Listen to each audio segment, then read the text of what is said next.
What happens when one of America's most beloved comedians walks onto a daytime talk show expecting a conversation, only to end up exposing the host with nothing more than calm confidence and quiet truth? What you're about to hear wasn't just another uncomfortable TV interview. It became one of the most unforgettable moments daytime television has ever witnessed. What unfolded between Joy Behar and Leanne Morgan quickly stopped feeling like an interview and started looking like a live unraveling in front of millions of stunned viewers who had no idea where the exchange was heading.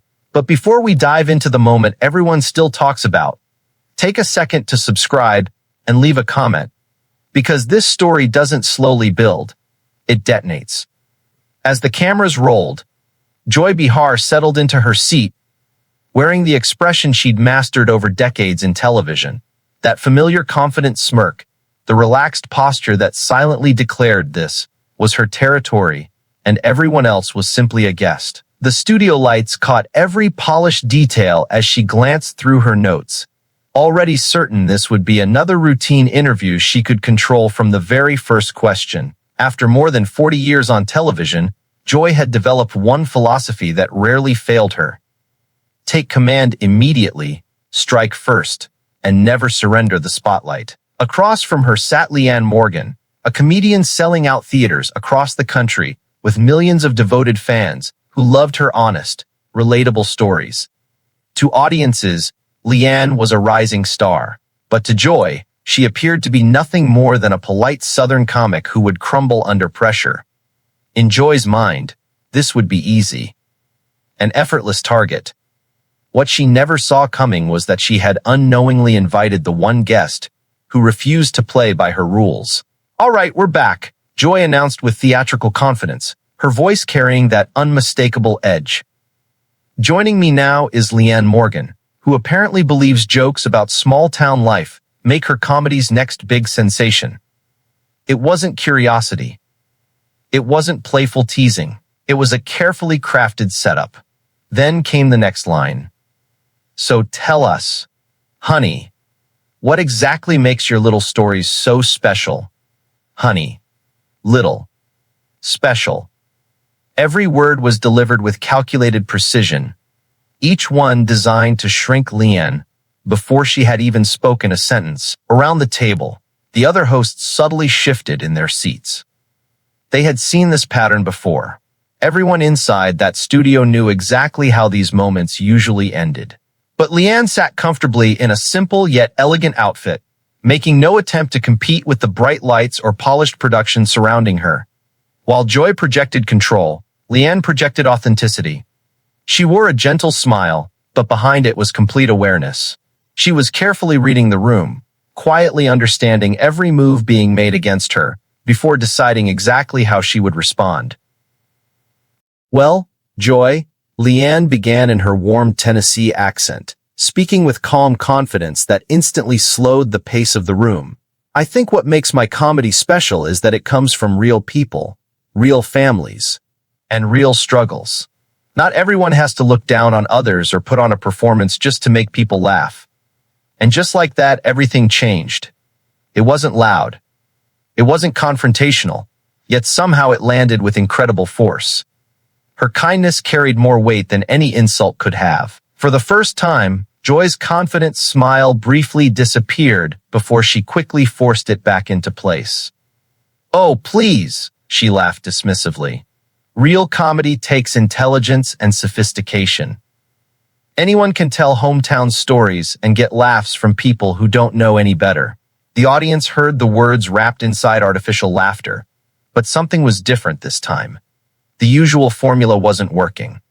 The room could feel it. Leanne leaned forward ever so slightly. Her voice remained gentle, but now there was an unmistakable sharpness underneath every word. "You know what I've always found interesting, Joy?" The audience instinctively leaned in with her. "I've watched this show for years, and I keep waiting to hear you say something that's actually funny instead of simply being mean." Instantly, the studio fell into complete silence. Even the quiet hum of the lights suddenly felt louder. Time seemed to stop as everyone processed what had just been said. This wasn't playful television anymore. It had become something far more personal. Joy's expression tightened as years of unquestioned authority suddenly looked surprisingly fragile. "Excuse me?" she fired back, her voice noticeably higher than before. "I've been doing comedy longer than you've been alive, sweetie. Don't come onto my show trying to teach me what humor is." It was another attempt to establish dominance, another effort to make her guest feel small. But Leanne never moved. She simply smiled with almost sympathetic warmth. "Oh, honey," she replied softly. "I'm not trying to teach you anything. I'm only making an observation. Where I come from, we were raised to believe that being cruel isn't the same thing as being funny. But maybe that's just small-town values." Those 3 words, small-town values, lingered in the air like a verdict no one expected. Joy's fingers tightened against the table until her knuckles turned pale, while the confidence she'd leaned on for decades slowly began slipping away in front of a live audience that could actually feel the balance of power changing. But what happened next changed everything. Joy let out a dismissive scoff, desperately trying to pull the conversation back under her control. "Small-town values?"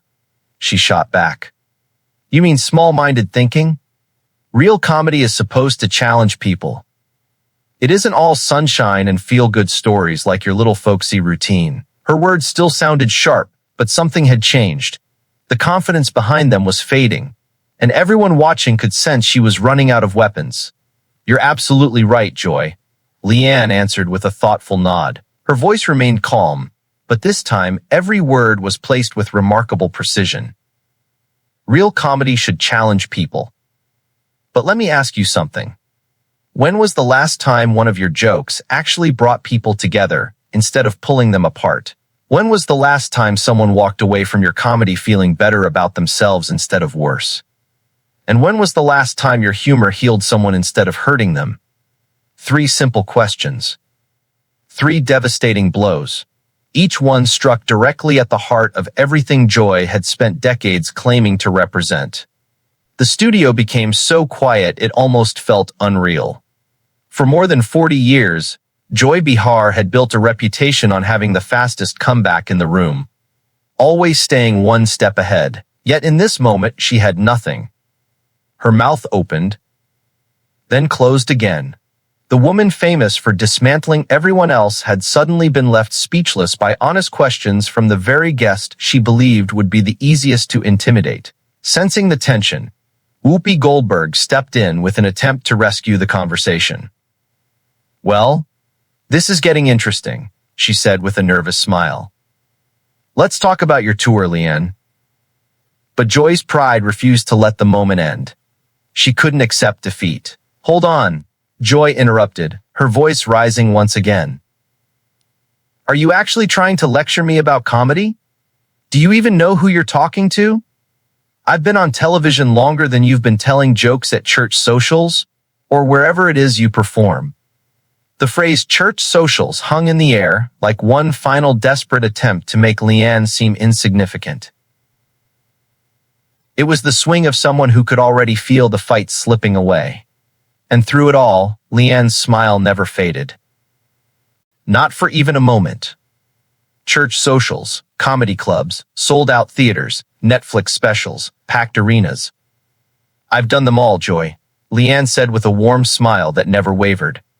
"But where you perform and how many years you've spent on stage aren't what matter most. What matters is whether you've remembered why you started. Comedy is meant to heal people, not wound them." The words were simple, but they crashed into the room with incredible force, striking at the very foundation of everything Joy believed defined her career. Joy's expression tightened as her composure continued to unravel. "Oh, spare me the feel-good speech," she snapped. "Comedy is about telling the truth, and the truth is, not everyone belongs in this business. Some people should stay on their little hometown stages instead of trying to compete with the big girls." The phrase, "big girls," sounded less like confidence and more like desperation, a playground insult thrown by someone slowly losing control. The audience shifted uneasily as the hostility became impossible to ignore. Yet Leanne remained completely at ease, patient and composed, like someone who already knew how this story would end. Big girls, she repeated softly, her southern charm still present, but now carrying unmistakable strength. You know something, Joy? Truly strong women don't need to tear other women down just to feel important. Real women lift each other higher. It wasn't shouted. It didn't need to be. Those two quiet statements reflected everything Joy had spent years projecting back onto her with remarkable clarity. Joy let out another dismissive laugh, but this time it rang hollow. Please, she scoffed. This isn't kindergarten. This is show business. If you can't handle criticism, maybe you should crawl back to whatever little small-town comedy night you came from. Leanne tilted her head slightly, almost as though she genuinely wanted to understand. Is that what you call criticism? She asked gently.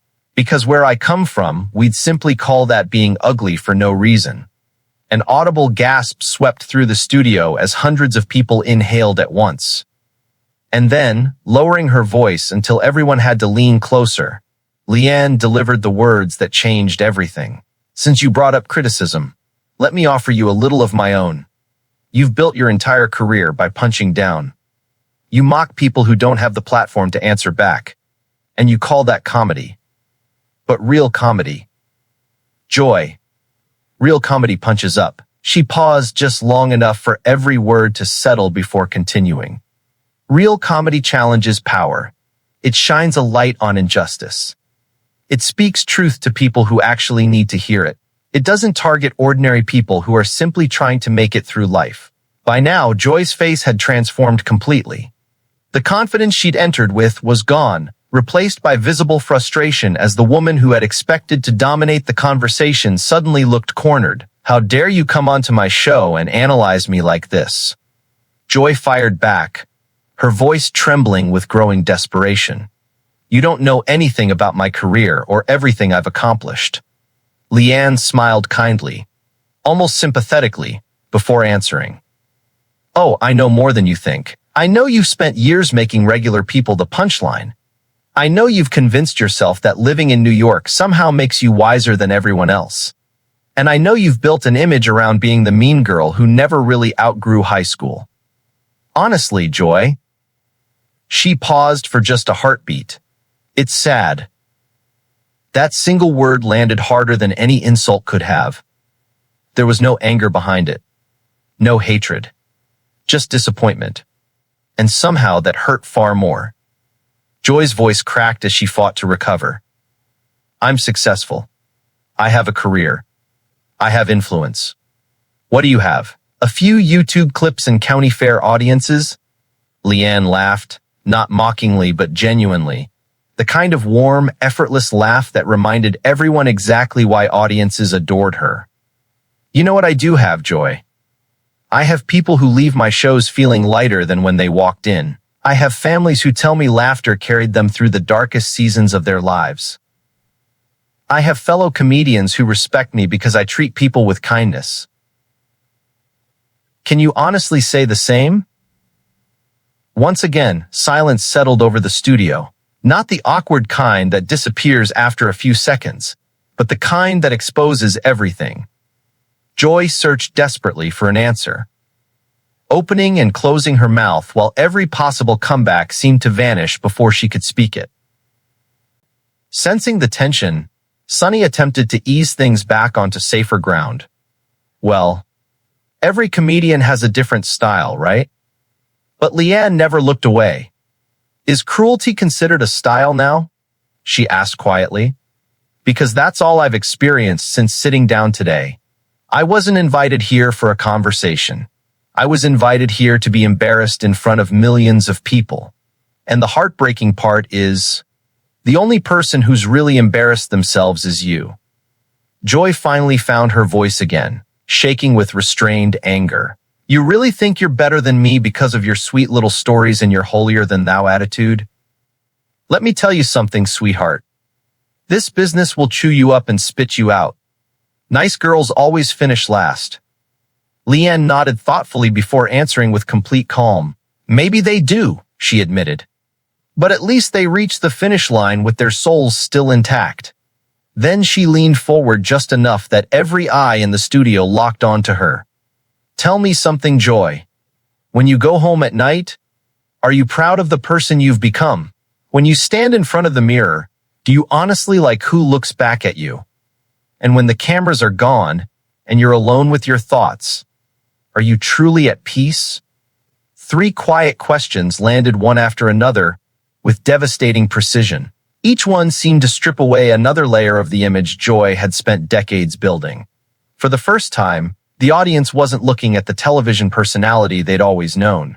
They were seeing the vulnerable woman hidden beneath the confidence, the designer wardrobe, and 40 years of carefully crafted television presence. Joy's hands began to shake as she fumbled through her notes. I don't have to sit here and listen to this, she stammered. This is my show. My show. Leanne answered with the same steady voice she'd carried from the beginning. Actually, I think it belongs to the audience. They're the ones who decide what's worth watching. And right now, they're watching someone throw a tantrum because another person finally had the courage to speak honestly. Joy looked around the table, silently begging for support, for someone to interrupt, for anyone willing to stand beside her. No one did. The silence around her spoke louder than any defense ever could. Hoopy stared down at her hands. Sunny looked toward the ceiling. The others carefully avoided meeting Joy's eyes. In that moment, the reality became impossible to escape. She was standing completely alone. The fight drained from her voice as she whispered, almost to herself. You don't understand. This business forces you to be tough. You have to fight for your place. You have to do whatever it takes. Leanne's expression softened with genuine compassion. No, honey, she replied quietly. You don't. She let the words settle before continuing with gentle certainty. You never have to become a monster just to succeed. You chose that path, Leanne said quietly. And the heartbreaking part is that somewhere along the way you convinced yourself it had to be that way. When the truth is, it was simply easier than doing the harder work of making people laugh without tearing someone else apart. The studio became so still that every tiny sound suddenly felt amplified. The faint hum of the air conditioning, the quiet movement of television cameras, even the silence itself seemed to echo through the room. It felt as though everyone was watching something much bigger than an argument unfold.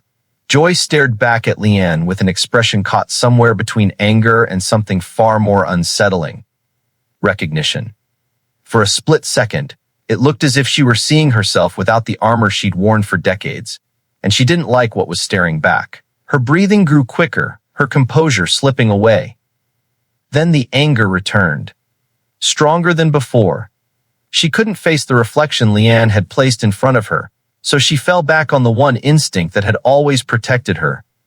She attacked. You know what? Joy suddenly shot to her feet, her chair scraping violently across the floor and making several audience members jump. I've heard enough of this self-righteous nonsense. You come in here pretending you're some comedy saint, but you're nothing. Just another nobody from nowhere trying to lecture me about a career you could never understand.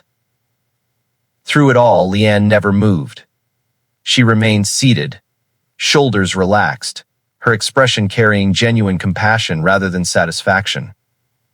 Joy, she said softly. Please sit down. We're just talking. No! Joy shouted, her voice booming across the studio. This isn't a conversation. This is an ambush. You walked in here with one goal. To make me look bad. And I'm not going to stand here and let it happen. Around the studio, people shifted nervously. Some audience members quietly reached for their phones, sensing they were witnessing a moment that would be talked about for years. Behind the cameras, producers scrambled, debating whether to cut to commercial or let the confrontation continue. Either decision carried consequences. Leanne waited until the room settled before answering in the same calm voice she'd maintained from the very beginning. I didn't come here with an agenda beyond talking about comedy, she said. But if you truly feel attacked, maybe it's worth asking yourself why. Sometimes the truth feels like an attack because we've spent so much time convincing ourselves of something else that honesty suddenly feels unbearable. Stop it. Joy slammed both hands against the table so hard the coffee mugs rattled across the surface. Enough with the fake wisdom and pretend psychology. You think you're so insightful? Here's a little reality for you. This business is ruthless. It's survival of the fittest. And the fittest isn't some small-town comedian who strolls in here thinking she can lecture people who've earned their place. Her words hung heavily in the air, revealing far more about her than they ever did about Leanne. Even Whoopi finally leaned forward, trying to calm the situation. Joy, maybe we should all take a breath. But Joy turned instantly. Don't start. Whoopi, she snapped. I'm the one willing to ask the hard questions. I'm the one saying what everyone else is thinking. Before the tension could build any further, Leanne spoke again, her voice cutting cleanly through the chaos without ever rising. What I see, she said, is someone who's mistaken cruelty for courage. Someone who's confused being mean with being intelligent. Tough questions aren't the problem, Joy. Cruel questions are. There's a difference. Joy's face darkened as frustration overwhelmed what little composure remained. I don't need to take this from an amateur who probably learned comedy watching old sitcom reruns, she shouted. You want to know what real comedy is? Real comedy tells the truth, no matter how much it hurts. And the truth is you'll never be anything more than a novelty, a cute little act for people who don't recognize real talent when they see it. This time the silence that followed carried a different weight. It wasn't simply awkward anymore. It was final. Even Joy seemed to realize she'd crossed a line that couldn't simply be erased, but pride wouldn't allow her to retreat. Slowly, Leanne rose from her chair. There was nothing dramatic about the movement, yet somehow the entire room focused on her. She didn't demand attention. She simply earned it. When she spoke, sadness, not anger, filled her voice. You know something, Joy? You're right about one thing. Comedy is about telling the truth, even when the truth hurts. So here's one truth you may not want to hear. You're not the victim today. You're not the person who's been wronged. And you're not being unfairly attacked. You're someone who spent years tearing other people down until you've forgotten how to build anyone up, including yourself. No one moved. No one spoke. The studio seemed suspended in time as the cameras quietly rolled on. For decades, Joy had dominated conversations with sharp words and quick comebacks. Yet now she stood speechless. Not because someone had shouted louder, but because someone had answered her with honesty. She couldn't dismiss. Joy tried to respond, but before she could speak, Leanne gently raised a hand. There was no aggression in the gesture, yet somehow it quieted the entire room. I came here today honestly excited to meet you, Leanne said. I grew up watching you. I believed you were a strong, funny woman who had survived one of the toughest industries imaginable. But what I see now is someone who allowed that industry to change her into someone she never needed to become. She paused before adding softly, and the saddest part is, I don't think you even realize it. Joy's voice barely rose above a whisper. How dare you? The fire that had fueled her moments earlier had almost completely disappeared. I dare, Leanne answered gently. Because someone has to. Your co-hosts won't say it because they're afraid. Your producers won't say it because they're worried about ratings. But the people watching deserve better than this. They don't tune in because your bitterness inspires them. Many keep watching out of habit, or because they're waiting to see what happens next. Tell me honestly, Joy. When was the last time you truly brought joy to anyone? The question settled over the studio with crushing weight. Joy slowly looked around the room. Cameras captured every second. Audience members watched in complete silence. Her co-hosts carefully avoided her eyes. For perhaps the first time in decades, the image she'd built around herself seemed to crack wide open. Behind the television personality stood a woman exhausted by years of conflict, someone who had mistaken power for respect and criticism for influence. "I've been doing this for 30 years," Joy said quietly, clinging to her experience like the last piece of solid ground she had left. Leanne nodded with genuine kindness before asking one final question. "And what has all that time truly given you? Because from where I'm standing, I see someone who spent decades becoming a person very few people actually enjoy being around unless they're being paid to stay." Joy's expression collapsed beneath the weight of the moment. For an instant, it looked as though tears might finally appear. Then came one last burst of anger, desperate and fading like the final flare of a dying fire. "You think you've accomplished something today?" she cried. "You think humiliating me in front of millions is some kind of victory? Congratulations. You've torn down someone who was already broken." Leanne's expression softened even further as she quietly answered, "No, it doesn't feel like a victory at all. It only makes me sad, because I can still see the person you could have been. I can still catch glimpses of the woman you used to be," Leanne said softly. The comedian who probably stepped onto a stage for the first time, because she wanted to make people smile, not leave them hurting. But somewhere along the way, that version of you disappeared beneath years of bitterness and anger. You've buried her so deeply that I'm not even sure you remember who she was anymore. The words landed with quiet finality. Joy swayed ever so slightly, as though the weight of that truth had knocked the strength out of her legs. The fight was gone. The confidence that had fueled every comeback had vanished. In a matter of moments, the person who had spent years intimidating everyone around her now looked completely exposed. The hunter had become the one standing defenseless. She slowly scanned the studio one last time, searching for something. There was nothing. Then, in a voice barely above a whisper, she quietly admitted, I can't do this anymore." Without another word, Joy Behar turned and walked away from the table. There was no dramatic outburst, no final speech, no theatrical exit, just the slow, defeated steps of someone who had finally been forced to confront a reflection she could no longer escape. The sharp click of her heels echoed through the silent studio, growing fainter with every step until the sound disappeared altogether. The cameras continued rolling. Nobody called after her. Nobody moved. The audience sat frozen, struggling to process what they had just witnessed. Even the hosts remained silent. Leanne watched Joy disappear behind the curtain, her face showing no satisfaction, no celebration, only sincere sadness for someone who seemed to have lost herself long before this conversation ever began. After several uncomfortable seconds, Whoopi finally broke the silence, doing her best to steady the moment. "Well, that was certainly something.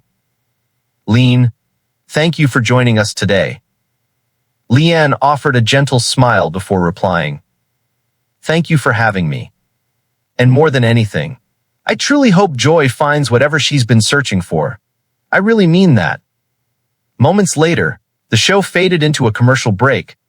But inside the studio, people were still trying to absorb what had unfolded. They had expected an ordinary daytime interview filled with light-hearted conversation, celebrity stories, and easy laughs.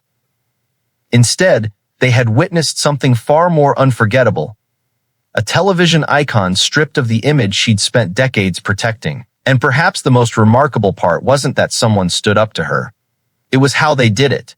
Joy wasn't overwhelmed by louder insults or harsher words. She wasn't defeated by shouting or humiliation. She was confronted by something far more difficult to escape. Honest truth delivered with patience, compassion, and unwavering calm. Leanne never matched cruelty with cruelty.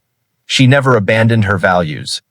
She refused to become the very thing she was challenging. And in doing so, she accomplished something countless public figures, celebrities, politicians, and fellow comedians had failed to do for decades.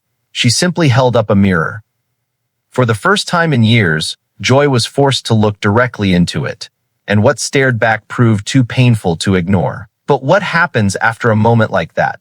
Can someone truly change after spending decades becoming a version of themselves they never intended to be? Is redemption still possible after years of hurting others? Can a life built on tearing people down ever be rebuilt on something better? We'd love to hear what you think, so share your thoughts in the comments below. And if you enjoy powerful stories that spark conversation and leave a lasting impression, don't forget to subscribe so you never miss the next one.